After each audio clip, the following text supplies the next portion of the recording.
Querido irmão, querida irmã, que alegria chegar até você que é de Vitória da Conquista e cidades vizinhas. Seja muito bem-vindo.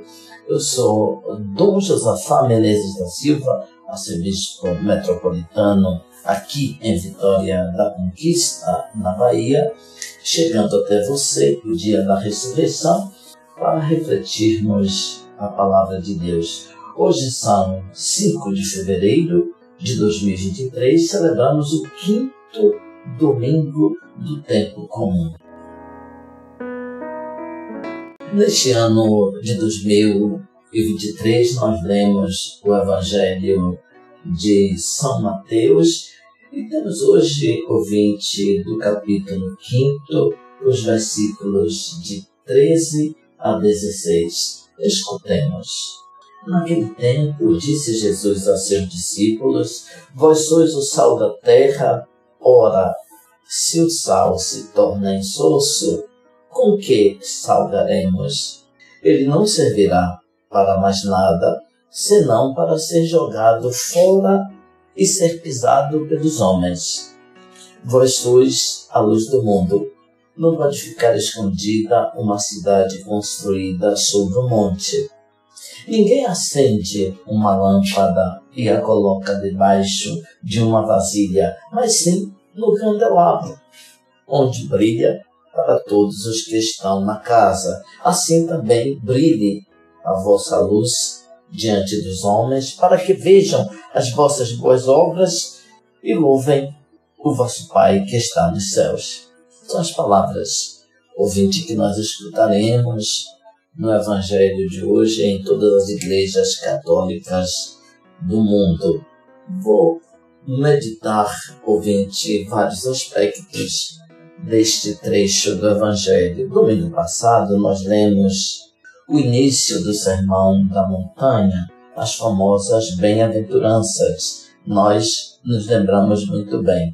Hoje nós temos os versículos que dão continuidade ao trecho que lemos domingo passado. São os versículos 13 ao 15.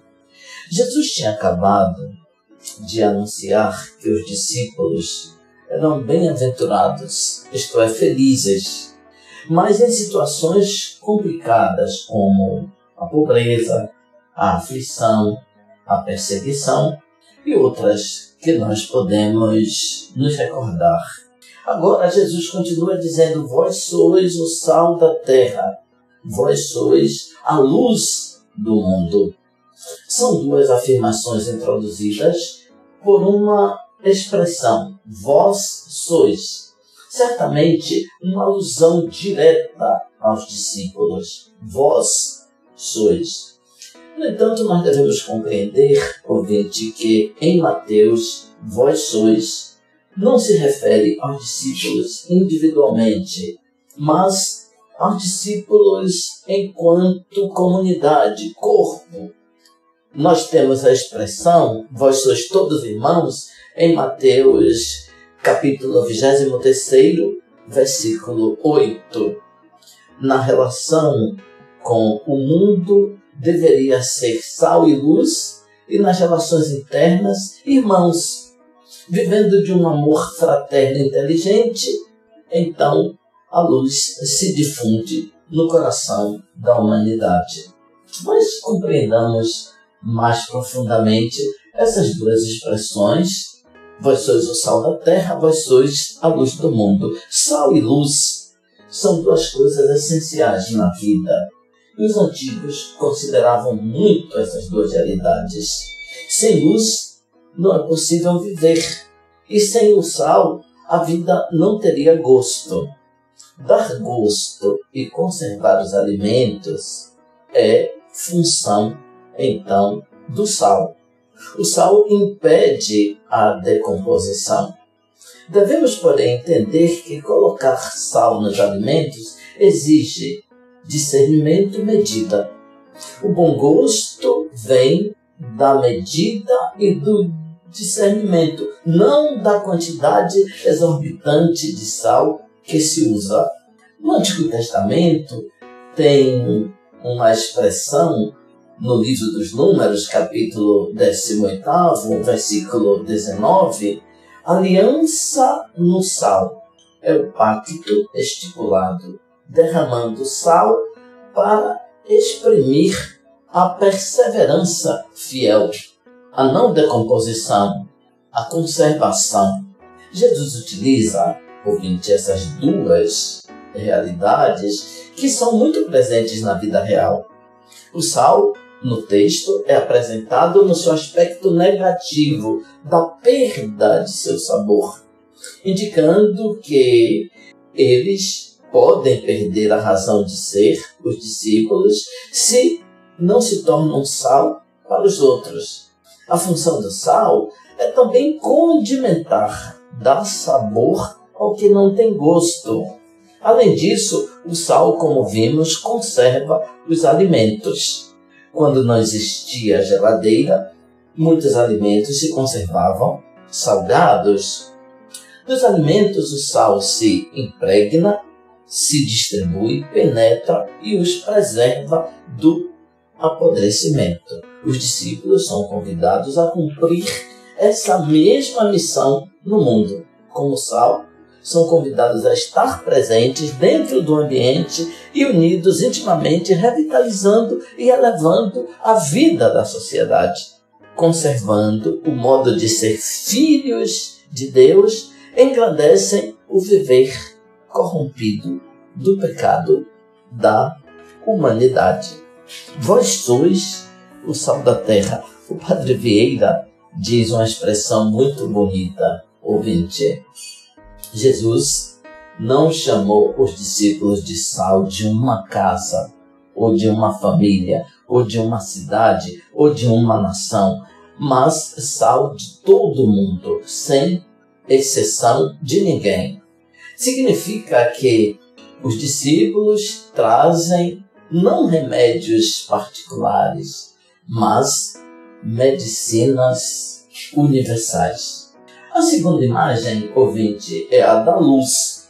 Vós sois a luz do mundo. A imagem é tomada no seu aspecto positivo. A luz ilumina, dissipa as trevas. Os antigos não podiam fazer muita coisa de noite. As atividades praticamente eram suspensas durante a noite. Era difícil sair de casa, trabalhar no campo, andar pelas ruas. A vida moderna entra em colapso quando acontece um apagão.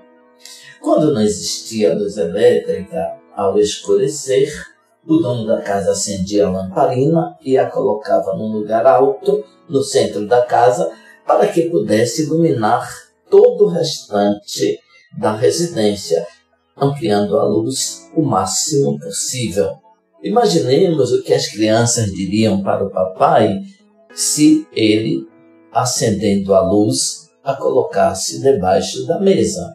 A luz deve ser exposta para que ilumine os lugares escuros, todos os cantos da casa. Sem o sol, a terra seria um deserto de morte. A luz é vida, por isso Deus é fonte de luz, diz o Salmo 36. Deus é resplandecente de luz, o Salmo 76. Está envolvido por um manto de luz, Salmo 104. E os ensinamentos e as suas palavras são uma luz sobre os nossos passos, diz o Salmo. Jerusalém é uma cidade cheia de luz. E o servo do Senhor é uma luz para as nações. Os cristãos são filhos da luz e devem brilhar como as estrelas do céu. É surpreendente, ouvinte, que Jesus diga que os discípulos são sal e luz. Não diz que os discípulos devem se tornar sal da terra e luz do mundo. Diz simplesmente que são sal e luz. Jesus sabe as potencialidades de cada discípulo. Ele, através do Espírito Santo, acendeu em cada um deles uma luz de verdade, de santidade, de justiça, e quer que essas luzes brilhem, realcem, iluminem. Não devemos parar na superfície do nosso pecado, na mediocridade de uma vida cristã sem brilho e sem sabor. Uma resposta fiel e um sim coerente devem resplandecer diante dos homens. Não são palavras que devem resplandecer, mas as obras, as ações. Resplandeçam diante dos homens as vossas boas obras e eles glorifiquem o Pai que está nos céus. Normalmente, quando vemos uma criança, as feições físicas e psicológicas refletem os traços de seus pais. Assim, deveriam ser os discípulos.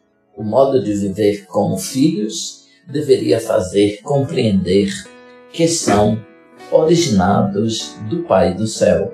As boas obras devemos realizar não para recebermos elogios, mas para que as pessoas possam entender quem é nosso Pai, para que as pessoas entendam a bondade infinita de Deus.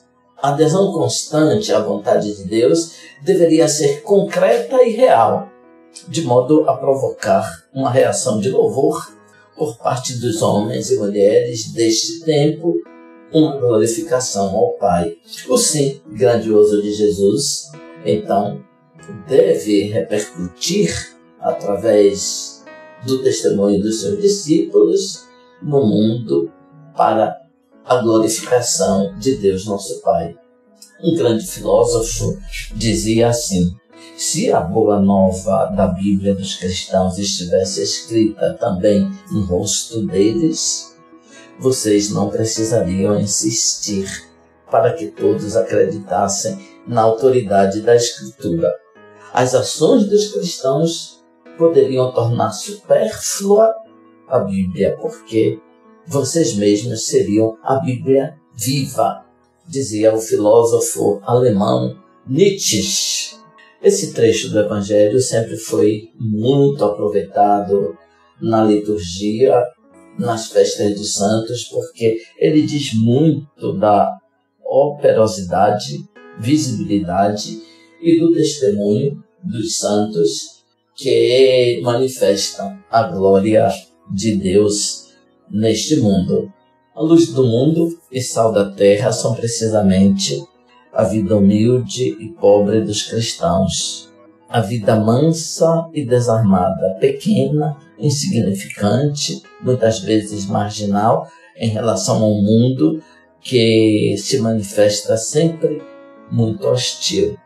No entanto, o mundo não pode dispensar a luz e o sal, senão faltariam sabor e luminosidade. As duas imagens aludem a ambos os aspectos. A necessidade, porém, dentro de uma aparente fragilidade e insignificância. Um grande biblista, Schweitzer, comentando este texto, sublinha que sua mulher, quando deve escrever uma receita de cozinha para uma amiga, enumera todos os ingredientes, mas, de certo modo, não inclui o sal. Sabe-se que o sal é necessário. Permanece escondido, como acontece com as coisas mais preciosas. E com a luz a mesma coisa. Se devo descrever um panorama, falarei do que vejo, do perfil das montanhas e das casas, das árvores, das ruas bonitas, das flores, dos pássaros, mas não citarei a luz, que todavia permite que todas essas coisas sejam vistas. Vós sois o sal da terra, vós sois a luz do mundo. Não um futuro, um exortativo, muito menos um imperativo, mas um indicativo. Vós sois. Aqueles aos quais Jesus se dirige são já o sal e a luz.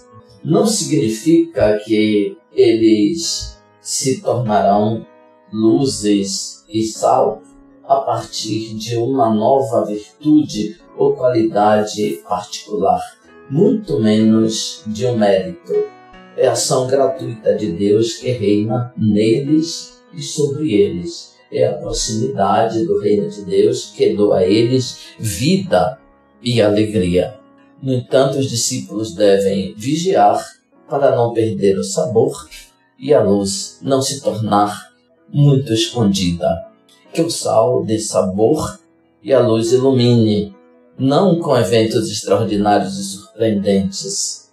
A verdadeira surpresa que desconcerta é que o sal seja sem sabor, ou que a luz, ao invés de ser colocada no candelabro, venha colocada debaixo da mesa.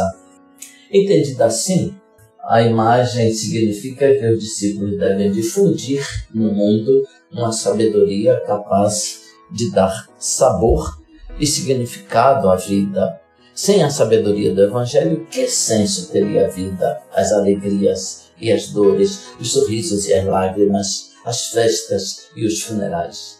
Quais sonhos e esperanças poderiam os homens e mulheres alimentar nesta terra sem o sal e a luz?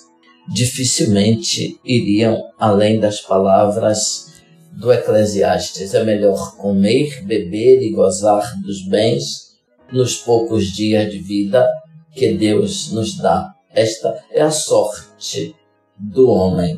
Quem é envolvido pelo pensamento de Cristo saboreia outras alegrias, introduz no mundo experiências de felicidade novas e inefáveis, oferece aos homens e mulheres a possibilidade de experimentar a felicidade de Deus. São Paulo, na segunda leitura, diz assim: irmãos e irmãs, quando fui à vossa cidade anunciar-vos o mistério de Deus, não recorri a uma linguagem elevada ou ao prestígio da sabedoria humana, pois entre vós não julguei saber outra coisa a não ser Jesus Cristo e este crucificado. Aliás, eu estive junto de vós com fraqueza e receio e muito tremor. Também a minha palavra e a minha pregação não tinham nada dos discursos persuasivos da sabedoria, mas era uma demonstração do poder de Deus. Não quis saber outra coisa a não ser de Cristo crucificado. Saber é muito mais que conhecer, é ter o sabor de Cristo Jesus. Isso só acontece quando Cristo, como sal, se dissolve dentro de nós. São Paulo diz precisamente isso para os coríntios. Cristo crucificado é aquilo que lhe dá sabor, é aquilo que ele experimenta e aquilo que ele manifesta no ministério exercido para o bem da comunidade cristã. Ele não quis saber senão de Cristo crucificado, da doação de Jesus, nosso Senhor. Ouvinte, a propósito de sal e luz, hoje nós estamos muito felizes porque somos convidados a participar de duas celebrações de posse na nossa Arquidiocese de Vitória da Conquista. Pela manhã acontece a apresentação do padre Ednilton de Jesus Oliveira, na condição de pároco da paróquia Nossa Senhora da Conceição de Nova Canaã, e de tarde teremos o padre Joselito Oliveira Cruz, na condição de administrador paroquial da paróquia Nossa Senhora do Perpétuo Socorro, em Iguaí. São dois padres de nossa arquidiocese. O padre Ednilton está vindo de Itarantim e o padre Joselito de uma experiência pastoral muito enriquecedora em Feira de Santana e Ribeirão do Largo, paróquia São João Batista. São dois bons pastores, estão felizes com a nomeação, querendo continuar a aventura pastoral nesta querida arquidiocese. Hoje reviverão as promessas da ordenação e receberão simbolicamente os diversos sinais que representam a doação que Cristo Jesus oferece à sua igreja através desses novos párocos e administradores paroquiais. Aproveito para agradecer à comunidade de Planalto, que ontem, no final da tarde, início da noite, acolheu com muita alegria o padre Alexandre Márcio Teixeira Ferro, na condição de novo pároco da paróquia Senhor do Bonfim e Santa Rita de Cássia de Planalto. Foi uma celebração também muito festiva e emocionante. A função dos novos pastores é aquela de fazer a exortação que Jesus nos apresentou na liturgia de hoje. Vós sois o sal da terra, vós sois a luz do mundo. Jesus quer potencializar e descobrir a luminosidade, a sabedoria de Deus e todos os benefícios da graça que estão presentes no meio de nós, potencializá-las, evidenciá-las, para que o mundo creia que Jesus é o Senhor. Ouvinte, abençoe-vos Deus Todo-Poderoso, Pai, Filho, Espírito Santo. Amém. Louvado seja nosso Senhor Jesus Cristo, para sempre seja louvado.